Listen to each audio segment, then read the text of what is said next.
এমন পরিস্থিতি সৃষ্টি করার চেষ্টা করবে যাতে নির্বাচন না হয়। এগুলোর কিছু কিছু লক্ষণ এখন দেখা যাচ্ছে, সামনে আরও আসবে। এই জন্য আমাদের আরও সতর্ক হতে হবে। আমাদের চেষ্টা হবে নির্বাচন করার, এবং নির্বাচন ফেব্রুয়ারির প্রথমার্ধে অনুষ্ঠিত হবে। নির্বাচিত সরকারের হাতে ওই সরকারের হাতে আমরা ক্ষমতা হস্তান্তর করব। এবারে নির্বাচন অনন্য নির্বাচন, এটা অন্তর্বর্তীকালীন সরকারের নির্বাচন নয়, এটা এ দেশের সকল মানুষের, সকল রাজনৈতিক দলের নির্বাচন।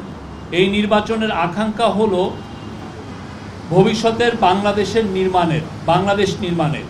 এই নির্বাচন হবে নিজেদের পায়ে দাঁড়ানোর সাহস অর্জনের, নিজের ভঙ্গিতে দেশ পরিচালনার নির্বাচন।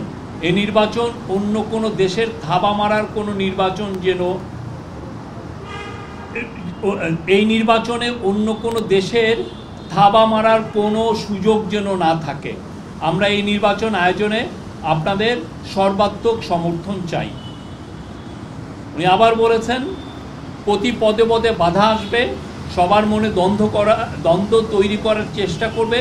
আমরা যেন সঠিক থাকি, স্থির থাকি, সবাই একসাথে সহযোগিতা করি। এই ছিল ওনার বক্তব্য। আর উনি দুর্গাপূজার বিষয়েও মিটিংয়ে বলা হয়েছে যে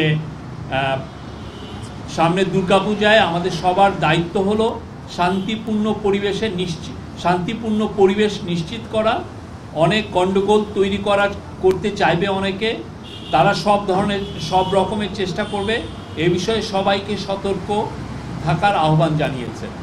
এবং দুর্গাপূজা গত বছর আপনারা দেখেছেন, এবারও উৎসব মুখর পরিবেশে শান্তিপূর্ণভাবে সারা দেশে উদযাপিত হবে।